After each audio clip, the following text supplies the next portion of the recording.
اعوذ باللہ من الشیطان الرجیم بسم اللہ الرحمن الرحیم سورہ علق۔ اقرأ بسم ربک الذی خلق، پڑھو اپنے پروردگار کا نام لے کر جس نے سب کچھ پیدا کیا۔ خلق الانسان من علق، اس نے انسان کو جمے ہوئے خون سے پیدا کیا۔ اقرأ وربک الاکرم، پڑھو اور تمہارا پروردگار سب سے زیادہ کرم والا ہے۔ الذی علم بالقلم، جس نے قلم سے تعلیم دی۔ علم الانسان ما لم یعلم، انسان کو اس بات کی تعلیم دی جو وہ نہیں جانتا تھا۔ کلا ان الانسان لیطغی، حقیقت یہ ہے کہ انسان کھلی سرکشی کر رہا ہے۔ الرآہ استغنی، کیونکہ اس نے اپنے آپ کو بے نیاز سمجھ لیا ہے۔ ان الی ربک الرجعی، سچ تو یہ ہے کہ تمہارے پروردگار ہی کی طرف سب کو لوٹنا ہے۔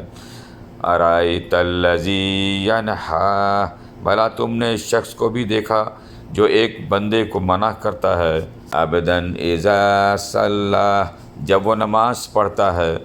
ارأیت ان کان علی الہدی، بھلا بتلاؤ کہ اگر وہ نماز پڑھنے والا ہدایت پر ہو۔ او امر بالتقوی، یا تقوی کا حکم دیتا ہے تو کیا اسے روکنا گمراہی نہیں؟ ارأیت ان کذب وتولی، بھلا بتلاؤ کہ اگر وہ روکنے والا حق کو جھٹلاتا ہو اور منہ موڑتا ہو۔ الم یعلم بان اللہ یری، کیا اسے یہ معلوم نہیں ہے کہ اللہ دیکھ رہا ہے؟ کلا لئن لم ینتہ لنسفعا بالناصیہ، خبردار اگر وہ باز نہ آیا تو ہم اسے پیشانی کے بال پکڑ کر گھسیٹیں گے۔ ناصیات کاذبات خاطئہ، اس پیشانی کے بال جو جھوٹی ہے گنہگار ہے۔ فلیدعوا نادیہ، اب وہ بلا لیں اپنے مجلس والوں کو۔